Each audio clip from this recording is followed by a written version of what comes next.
الحمد لله وكفى وسلام على عباده الذين اصطفى أما بعد فأعوذ بالله من الشيطان الرجيم بسم الله الرحمن الرحيم قال الله سبحانه وتعالى يا أيها الذين آمنوا كتب عليكم الصيام كما كتب على الذين من قبلكم لعلكم تتقون أياما معدودات فمن كان منكم مريضا أو على سفر فعدة من أيام أخر وعلى الذين يطيقونه فدية طعام مسكين فمن تطوع خيرا فهو خير له وأن تصوموا خير لكم إن كنتم تعلمون شهر رمضان الذي أنزل فيه القرآن هدى للناس وبينات من الهدى والفرقان فمن شهد منكم الشهر فليصم ومن كان مريضا أو على سفر فعدة من أيام أخر يريد الله بكم اليسر ولا يريد بكم العسر ولتكملوا العدة ولتكبروا الله على ما هداكم ولعلكم تشكرون. وعن سلمة بن قيصر رضي الله تعالى عنه أن رسول الله صلى الله عليه وسلم قال من صام يوما ابتغاء وجه الله باعد الله من نار جهنم كبعد غراب طار وهو فرخ حتى مات هرما أو كما قال عليه الصلاة والسلام. رواه أبو يعلى والبيهقي ورواه الطبراني كذا في الترغيب. وعن أبي هريرة رضي الله عنه قال قال رسول الله صلى الله عليه وسلم لو أن رجلا صام يوما تطوعا ثم أعطي ملء الأرض ذهبا لم يستوف ثوابه دون يوم الحساب أو كما قال عليه الصلاة والسلام. رواه أبو يعلى والطبراني كذا في الترغيب.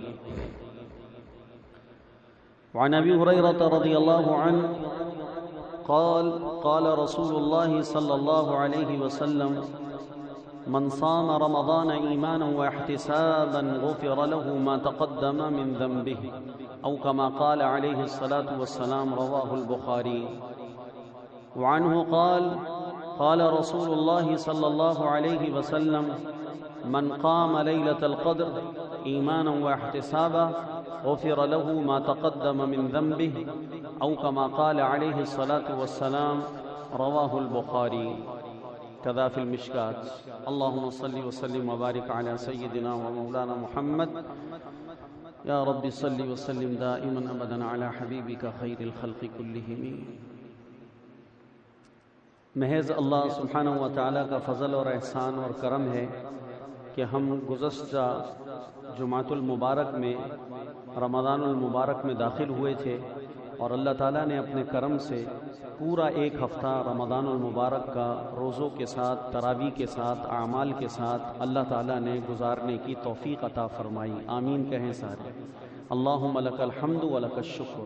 کہہ لیں اللہم لک الحمد ولک الشکر لک المنت والاحسان. اللہ تیرا شکر و احسان ہے کہ تو نے ہمیں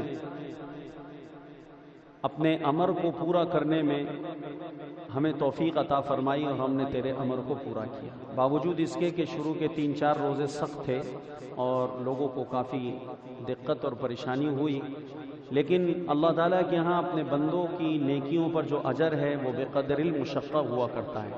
جو آدمی نیکی کے اختیار کرنے میں جتنی بڑی مشقت سے گزرے گا اور جتنا زیادہ مشقت کو اٹھائے گا اللہ تعالیٰ اس کی اس نیکی کا اجر اتنا زیادہ بڑھاتے چلے جاتے ہیں. حضرت صدیقہ رضی اللہ عنہا کو حضور صلی اللہ علیہ وسلم نے ارشاد فرمایا تھا جس کا مفہوم ہے کہ عائشہ تیرے عمرے کا اجر تیری مشقت کی بقدر ہے۔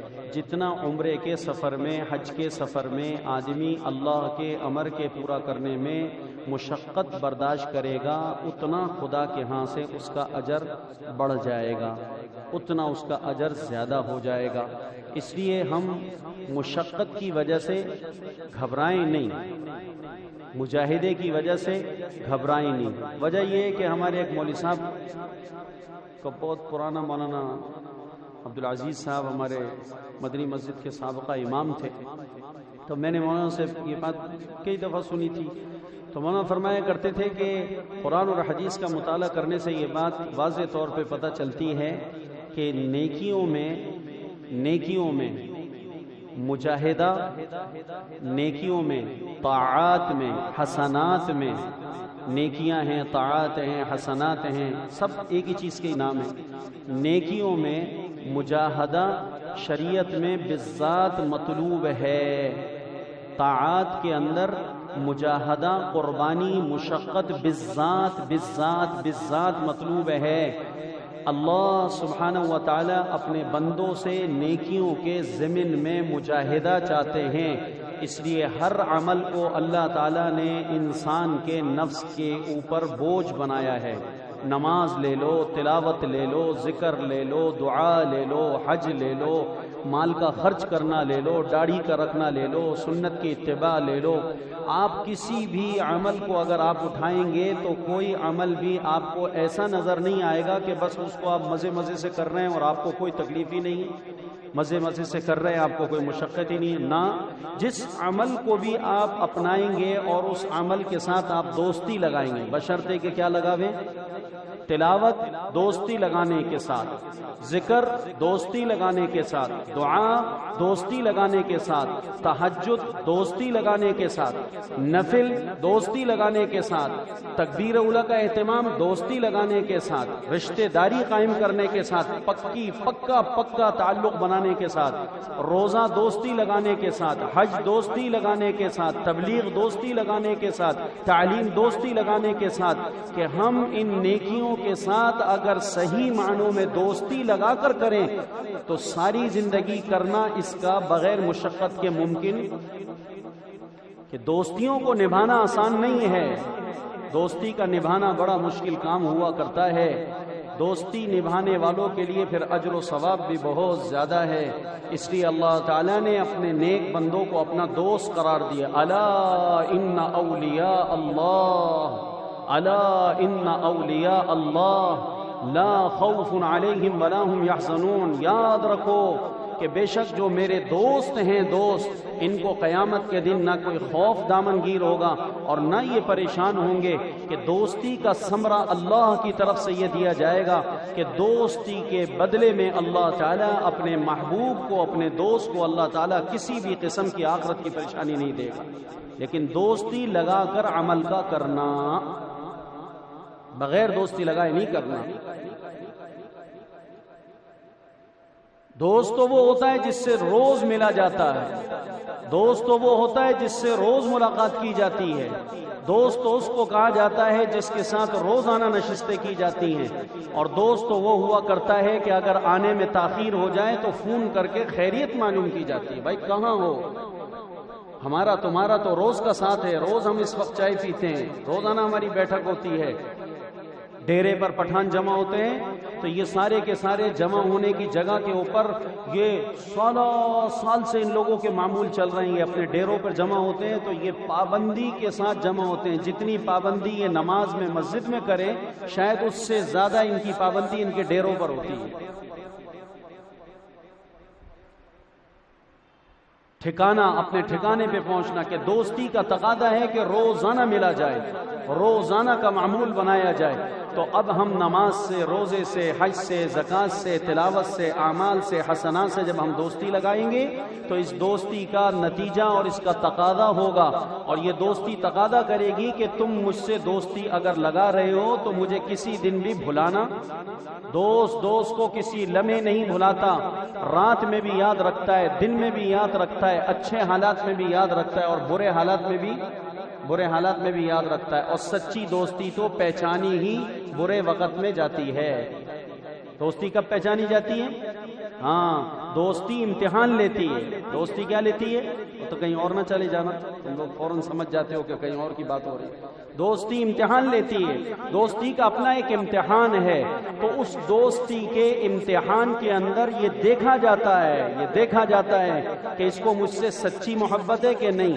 اور ہمیشہ دوستی میں پہچانا جاتا ہے آڑے وقت کے اندر، پریشانی میں پہچانا جاتا ہے کہ آسودگی کے اندر تو سارے آگے پیچھے پھرنے والے ہوتے ہیں، آسودگی کے اندر تو سب اپنی کرنے آپ کے ساتھ اپنائیت کے جتانے والے ہوتے ہیں، لیکن جب آدمی پہ حالات آتے ہیں، آدمی پہ پریشانیاں آتی ہیں، آدمی پہ مشقت آتی ہے، آدمی پہ مجاہدہ آتا ہے، آدمی پہ تکلیف آتی ہے، آدمی پہ بیماریاں آتی ہیں، اور آدمی کے اوپر طرح طرح کے حالات انسان کو گھیرتے ہیں، اس وقت میں پتہ چلتا ہے کہ سچا دوست کون سا تھا اور جھوٹا دوست کون سا تھا۔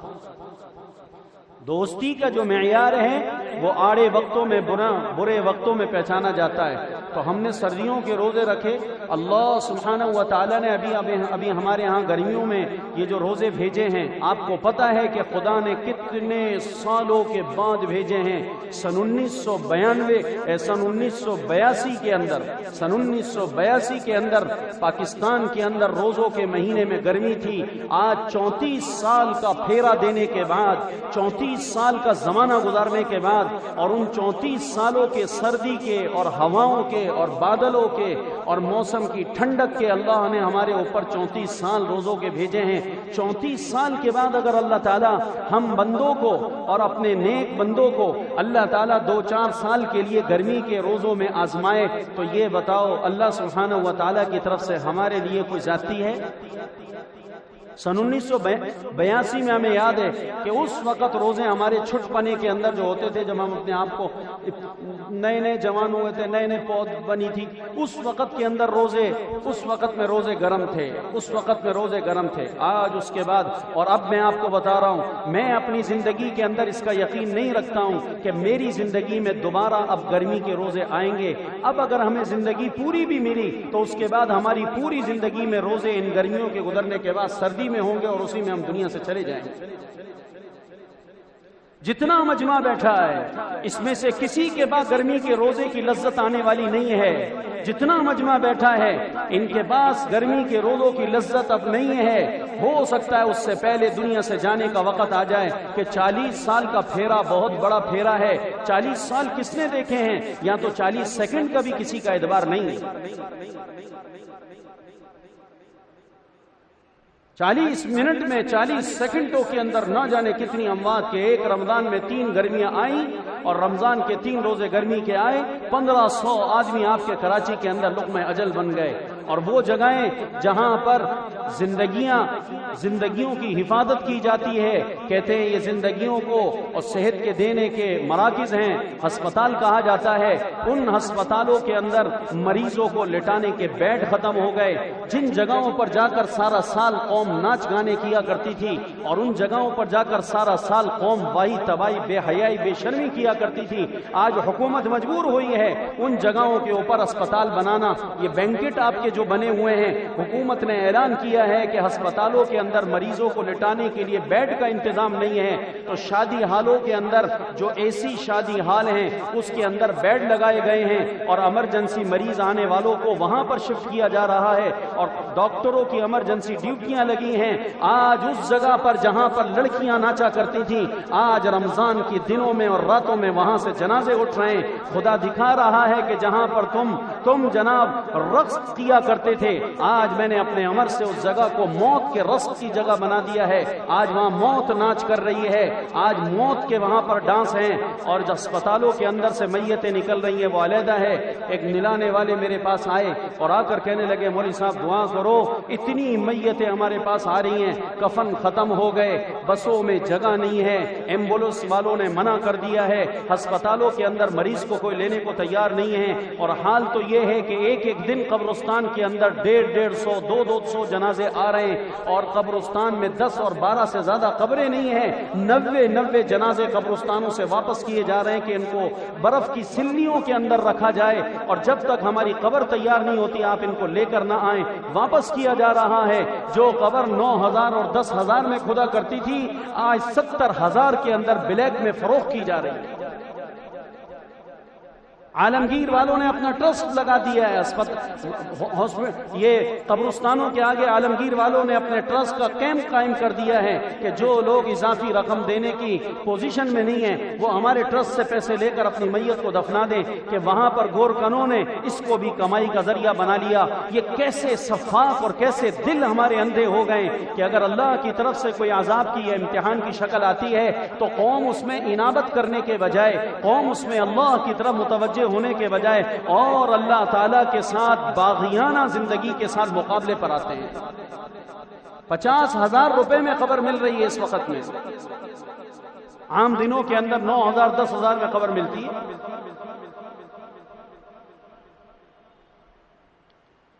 تو امتحان اللہ تعالیٰ کی طرف سے جو آتا ہے وہ امتحان اللہ تعالیٰ کی طرف سے، تو نیکیوں میں طاعات میں مجاہدہ مشقت بالذات کیا ہے؟ مطلوب ہے۔ بولو بھائی کیا ہے؟ سب بول دو۔ نیکیوں میں طاعات کے اندر مجاہدہ مشقت قربانی بالذات بولیں مطلوب ہے۔ کیا ہے؟ مطلوب ہے۔ یہ بالذات مطلوب ہے۔ اس کو پسند کیا گیا ہے کہ نیکی کرنے والا نیکی میں مجاہدے کی شکل کو اپنائے، کہ جب تک نیکی کے کرنے میں نیکی کرنے والے کو مجاہدہ نفس کا نہیں اختیار کرنا پڑے گا، اس وقت تک یہ نیکی اپنا اندر یہ نیکی اس کے اندر اپنا کمال اور اپنی روحانیت پیدا نہیں کر سکتی۔ نیکی کا کمال پیدا اس وقت ہوتا ہے، اس کی روحانیت اور اس کی جاذبیت اور اس کی طاقت اس وقت آتی ہے جب نیکی کے کرنے میں نیکی کرنے والے کو مجاہدہ ہو۔ اس لیے حضرت تھانوی رحمہ اللہ نے کیا پیاری بات لکھی ہے، فرمایا اللہ کے نام پر لوگ تم سے سوال کرتے ہیں۔ میں بھی چندے کا اعلان کروں گا، آج ہمارے جو رمضان میں اعلان ہوتا ہے، تو حضرت تھانوی رحمہ اللہ نے لکھا ہے کہ جب تم سے کوئی اللہ کے نام پر سوال کرے تو اس کے سوال کے اوپر دینے والے کو اس طرح سے نہ دو کہ اس کے دینے سے تمہارے دل کے اوپر چوٹ نہ پڑے۔ اگر تم نے اس کو دیا اتنا کہ اس کے دینے سے تمہارے دل پر چوٹ نہ پڑی تو اس سے موت تک بھی تم اس طرح دیتے رہو گے تو تمہارے دل کے اندر سے مال کی محبت نہیں نکلے گی۔ فرمایا اللہ کے نام پہ مال دینے والا جب اللہ کے نام پہ اتنا مال دیتا ہے کہ اس کے دل پہ اس کی چوٹ پڑے کہ ہائے کیا کر دیا، اتنا دے دیا، اتنا دے دیا، پیچھے کیا ہوگا، تیرا کیا بنے گا، بچوں کا کیا بنے گا، فلانے کام کا کیا بنے گا، اتنا دے دیا، تو اس سے جب دل پر چوٹ پڑے گی تو جو دینے سے مقصود ہے کہ مال کی محبت دل سے نکلے، اللہ اس کے دل سے مال کی دنیا کی محبت کو نکالے گا۔ اور اگر اتنا دے گا کہ دینے سے کوئی دل پر اثر نہ آیا، اس طرح ساری زندگی بھی دیتا رہے، اجر ملے گا، لیکن مال کی محبت اندر سے، بولو مال کی محبت اندر سے، مانگا کسی نے اللہ کے نام پہ دے دو، 5 کا سکہ نکالا دے دیا، آپ ایمانداری سے بچاؤ، 5 کا سکہ جیب سے نکال کر فقیر کو دینے سے دل پر دکھ آئے گا؟ بولو آئے گا؟ 10 روپے نکال کر دے دیے، دکھ آئے گا؟ لیکن فقیر نے مانگا کہ اللہ کے نام پر دے دو، بھوکا ہوں، میرے گھر پہ روٹی نہیں ہے، آپ نے 1000 کا نوٹ نکالا اور اس کو دے دیا، جھٹکا لگا؟ بولو بھائی، 1000 روپے تو نے فقیر کو دے دیے، 1000 روپے فقیر کو دے دیے، 500 روپے کا نوٹ نکال کے تو نے فقیر کو دے دیا، جھٹکا لگا؟ فرمایا حضرت تھانوی رحمہ اللہ فرماتے ہیں کہ جب تک اللہ کے نام پہ دینے والا اتنا نہ دے کہ دینے سے دل پر جھٹکا آوے، اس وقت تک اس انسان کے دل سے مال کی محبت، دنیا کی محبت اس کے دل سے نہیں نکالی جائے گی۔ مال کی محبت تو جب نکلے گی جب اس کی نیکی کے اندر مشقت اور مجاہدے کی شکل بنے گی۔ اور 5 روپے 10 روپے دینا، 100 روپے 50 روپے دینا، یہ مشقت؟ ارے 100 روپے تو تم اپنے بچوں کو اسکول جاتے وقت آئس کریم کے دے دیتے ہو، اس کو لنچ کے لیے دے دیتے ہو۔ 50 روپے اور 100 روپے تو آج اسکول کا بچہ، مونٹی سری کا بچہ 50 روپے کی چیز لے کے موٹر سائیکل پہ باپ کے ساتھ بیٹھ کے اسکول جاتا ہے۔ وہ باپ اس کو اسکول کے دروازے پر اتار نہیں سکتا جب تک کہ 100 روپے کا راستے سے اس بچے کو راشن بولو کیا؟ بچے کا راشن تو وہی ہے نا، پاپڑ ہے تو بسکٹ ہے تو ٹافی ہے تو چاکلیٹ ہے، یہ اس کا راشن ہے۔ راشن سے سب جیتے ہیں، راشن سے سب خوش ہوتے ہیں۔ تو جب تک بچے کا راشن 100 روپے میں نہ دیا جائے، 50 روپے میں نہ دیا جائے، اس وقت تک آپ کا بچہ اسکول نہیں جاتا، آپ کا بچہ مدرسہ جانے کو تیار نہیں ہے، آپ اپنے بچے کو مدرسے نہیں بھیج سکتے۔ تو ایک چھوٹے بچے کو آدمی 100 روپے دے دیتا ہے، پتہ یہ چلا کہ 100 روپے کی کوئی ویلیو اس کے ہاں نہیں ہے۔ اسی 100 روپے کی چیز بھی بے تکلف دلا دیتا ہے، بے تکلف، اور ایک دن نہیں روز ہی دلا رہا ہے، ایک دن نہیں روز دلا روز دلا۔ تو نیکیوں میں، طاعات میں مجاہدہ اختیار کرنا بالذات مطلوب ہے۔ جب تک اس میں مجاہدے کی شکل نہ پیدا ہو جائے، اس وقت تک اس نیکی کا کمال پیدا نہیں ہوتا۔ اللہ کا شکر ہے کہ روزہ رکھوانے سے اللہ کا مقصود بندے کو بھوکا کرنا تھا، تو اللہ کا شکر ہے ہمیں بھوک آ گئی۔ اللہ کا مقصود روزہ رکھوانے سے پیاسا کرنا تھا، اللہ کا شکر ہے کہ ہم سب پر، بولو، ہم پر پیاس آ گئی۔ روزے سے مقصود اللہ تعالیٰ کا ہماری رات کی نیند کو جھٹکا دینا، قربان کرنا تھا۔ اللہ کا شکر ہے کہ رات اتنی چھوٹی کر دی رب نے کہ تراویح پڑھ کر جاؤ اور سحری کرنے کے لیے اٹھنا ہو تو رات کی نیند قربان ہو گئی۔ رات کی نیند 8 گھنٹوں سے 4 گھنٹے پہ چلی گئی، 4 گھنٹوں سے 3 گھنٹے پہ چلی گئی، اور 3 گھنٹوں سے 2 گھنٹے پہ چلی گئی۔ اللہ نے نیند کی قربانی بھی ڈال دی، بھوک کی قربانی بھی ڈال دی، پیاس کی قربانی بھی ڈال دی، اور یہ سب کچھ ڈالنے کے بعد اللہ کہتے ہیں میرا بندہ تو گھبرانا مت، یہ سب کچھ جو تجھ سے لیا ہے اس کی اعلیٰ شکل جنت میں تجھ کو عطا کروں گا۔ یہاں کے کھانے کے بدلے میں جنت کے کھانے دوں گا، یہاں کی پیاس کے بدلے میں وہاں کے مشروب دوں گا، اور یہاں کی راحتوں کے قربان کرنے کے بدلے میں جنت کی راحت عطا کروں گا، جنت کی راحت عطا کروں گا۔ او ہو میرے بھائیوں، آخرت کے جذبے پر اٹھو، آخرت کے جذبے پر اللہ کے نبی نے اپنی امت کو اٹھایا ہے، اور اللہ نے اس جذبے کے اوپر اٹھایا، سارعوا الى مغفرۃ من ربکم وجنۃ عرضها كعرض السماء والارض اعدت للذین آمنوا باللہ ورسلہ ذلک فضل اللہ یؤتیہ من یشاء واللہ واسع علیم۔ دوڑ لگاؤ، سبقت کرو، الی مغفرۃ من ربکم، اپنے پروردگار کی مغفرت کی طرف دوڑ لگاؤ، وجنۃ عرضها كعرض السماء والارض، اور اپنے رب کی ایسی جنت کی طرف دوڑ لگاؤ جس کی چوڑائی اللہ تعالیٰ نے آسمان و زمین کی چوڑائی سے زیادہ بنائی ہے۔ آسمان و زمین کے درمیان کے اندر جو فاصلہ ہے یہ جنت کی چوڑائی سے کم ہے، اور اتنا کم ہے کہ آسمان و زمین کی جو چوڑائی ہے یہ چوڑائی تمہارے سامنے کوئی چوڑائی بن رہی ہے، اور اس کو تم کسی درجے میں چوڑائی کہہ سکتے ہو، لیکن جو چوڑائی اللہ نے جنت کے اندر قائم فرمائی ہے اس جنت کی چوڑائی کا تو کوئی دنیا میں تصور قائم ہو نہیں سکتا۔ بس بطور تمثیل کے بتایا ہے کہ کچھ تو تمہیں یہ نظر آ رہا ہے نا، فاصلہ زمین ہے، آسمان ہے، کتنے سال کی مدت؟ 500 سال کی مدت ہے۔ سورج کہاں ہے؟ فرمایا سورج ہم نے پہلے آسمان سے لاکھوں میل نیچے رکھا ہے، سورج پہلے آسمان سے لاکھوں میل کے نیچے فاصلے کے اوپر ہے، اور سورج کی روشنی 12 لاکھ میل کا سفر، 12 لاکھ میل، اور ایک تحقیقی قول کے مطابق کہ 18 لاکھ میل کا سفر کر کے سورج کی روشنی زمین پر 1 سیکنڈ میں پہنچتی ہے۔ 1 سیکنڈ کے اندر سورج کی روشنی 12 لاکھ میل کا سفر کر کے زمین پر پہنچتی ہے۔ یہ 12 لاکھ میل دور زمین کی مسافت سے سورج کھڑا ہے، اور سورج لاکھوں میل آسمان سے نیچے ہے۔ اللہ تعالیٰ نے زمین کو اور آسمان کو درمیان کے اندر اتنا بڑا فاصلے والا بنایا۔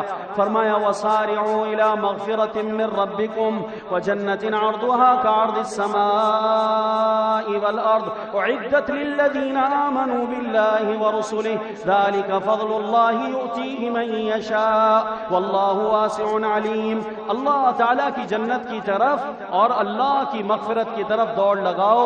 ایسی جنت جس کی چوڑائی آسمان و زمین کی چوڑائی سے زیادہ ہے، اللہ تعالیٰ نے اپنے نیک بندوں کے لیے اعدت للذین آمنوا باللہ ورسلہ، اللہ نے اپنے ان بندوں کے لیے جنت بنائی ہے جو بندے اللہ پر اور اس کے رسول پر ایمان لاتے ہیں، اعمال صالحہ کرتے ہیں۔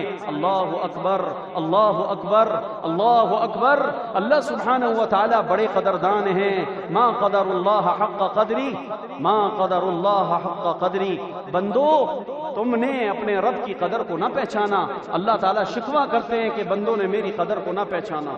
اتنی سی مشقت آئی، تھوڑی سی مشقت اللہ نے دی اور اس تھوڑی سی مشقت کے بدلے میں بدلہ اجر ثواب بہت زیادہ کر دیا، بہت زیادہ کر دیا۔ ہفتہ گزر گیا روزے کا، ہاں گزر گیا، مشقت کیا ہے ٹھیک ہے، لیکن بہرحال جن لوگوں نے روزے رکھے گزر گئے کہ نہیں گزر گئے؟ ہاں گزر گئے۔ اچھا، وقت کے ساتھ آنے والی مشقت گزر جاتی ہے، وقت کے ساتھ آنے والی مشقت گزر جاتی ہے، لیکن اس پہ ملنے والا اجر ہمیشہ کے لیے ثابت۔ ہاں بھائی دیکھو، یہ تو ہمارے نبی افطار کے دسترخوان پہ روزانہ پڑھتے ہیں اور روز سبق سناتے اور اپنی امت کو سبق یاد کراتے تھے۔ افطار کر لی، افطار کے بعد دعا پڑھنا ہے، بسم اللہ پڑھ کے افطار کرنا چاہیے۔ اللہم لک صمت وعلی رزقک افطرت، یہ افطار کے بعد پڑھنی ہے دعا۔ اللہم لک صمت وعلی رزقک افطرت وبک آمنت وعلیک توکلت، یہ روایات میں نہیں ہے، یہ روایات میں نہیں ہے، یہ بعد میں کسی نے، اگرچہ جملہ دعائیہ ہے اس لیے اس کے کہنے کی بعض علماء نے اجازت دی ہے کہ وعلیک توکلت وعلی رزقک افطرت، ورنہ حدیث میں دعا آتی ہے اللہم لک صمت وعلی رزقک افطرت وبک آمنت وعلیک توکلت، یہ جملے حدیث میں نہیں ہیں، بات کے اندر کسی نے اس دعا کے اندر اس کو شامل کیا ہے، چونکہ جملہ دعائیہ ہے اس وجہ سے اس کے اوپر بعض علماء نے اجازت دی ہے، لیکن حدیث کی روشنی کے اندر وہیں تک ہے مناسب کہ اللہم لک صمت وعلی رزقک افطرت، اے اللہ میں نے تیرے لیے روزہ رکھا تھا اور تیرے ہی مال سے میں نے کیا کیا، تو افطار کر لیا۔ اللہم لک صمت وعلی رزقک افطرت، یہ پڑھ لیا، یہ دعا بسم اللہ وعلی برکت اللہ، یہ ہمارے بسم اللہ برکت اللہ، یہ کھانا کھانے کی دعا ہے، ہر کھانے کی دعا یہی ہے، افطار پہ بھی یہی ہے۔ اس کے بعد اللہم لک صمت وعلی رزقک افطرت، یہ پڑھا۔ اچھا، اس کے بعد جب حضور نے کھا لیا، پانی پی لیا، تھوڑا سا سیر ہو گئے، اس کے بعد اب دعا پڑھ رہے ہیں۔ دیکھو دعا میں کیا بتا رہے ہیں، امت کا ذہن کیا بنایا جا رہا ہے، واہ واہ واہ۔ حضور صلی اللہ علیہ وسلم پڑھا ذهب الظمأ وابتلت العروق، ذهب الظمأ وابتلت العروق وثبت الأجر إن شاء الله، ذهب الظمأ وابتلت العروق وثبت الأجر إن شاء الله تعالى، یہ حضور صلی اللہ علیہ وسلم کی دعا ہے۔ فرمایا جب اللہ کے نبی افطار کر لیتے تو یہ دعا پڑھتے تھے، ذهب الظمأ، پیاس جاتی رہی، ذهب الظمأ، پیاس، بھئی جب آدمی نے شربت پی لیا، لسی پی لی، آدمی نے پانی پی لیا اور آدمی نے دودھ پی لیا، آپ نے کولڈ ڈرنک پی لی، پیاس گئی کہ نہیں گئی؟ پیاس گئی کہ نہیں گئی؟ چلی گئی پیاس۔ تو ذهب الظمأ، پیاس جاتی رہی، وابتلت العروق، اور جتنی رگیں ہیں اندر وہ سیراب ہو گئیں، پانی چلا گیا، اتر گیا، پورے باڈی کے اندر انسان کے پانی پھیل گیا۔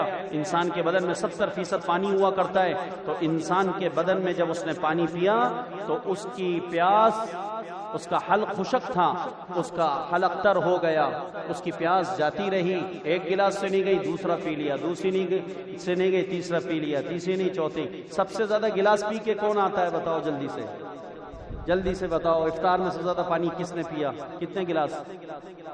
8 گلاس۔ او بھائی اس سے اوپر والا چاہیے ہیں؟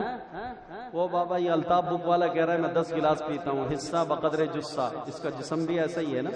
اور بتاؤ کتنے پیا کس نے کتنا پیتا ہے پانی افطار میں؟ 10 گلاس۔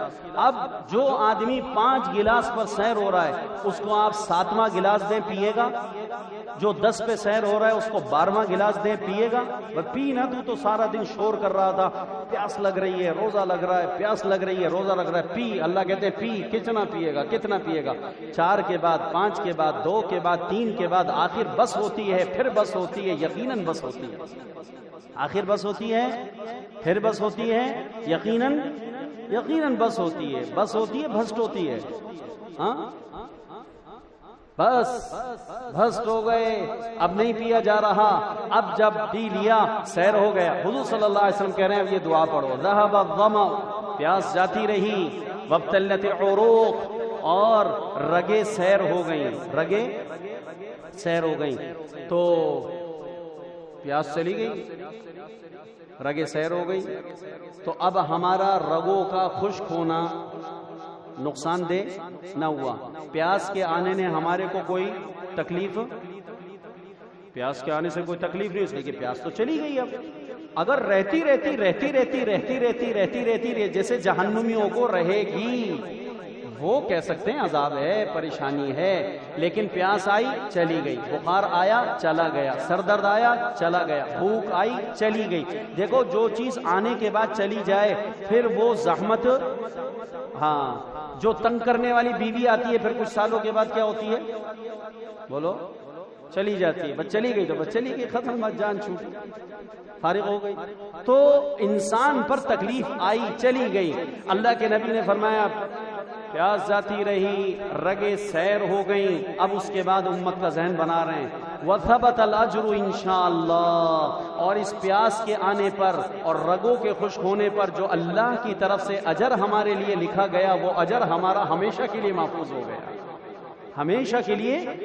تو تکلیف عارضی اور اس پر ملنے والا اجر ہمیشہ، بولو، ہمیشہ کا، تکلیف آئی عارضی اور اس پر ملنے والا اجر ہمیشہ کا۔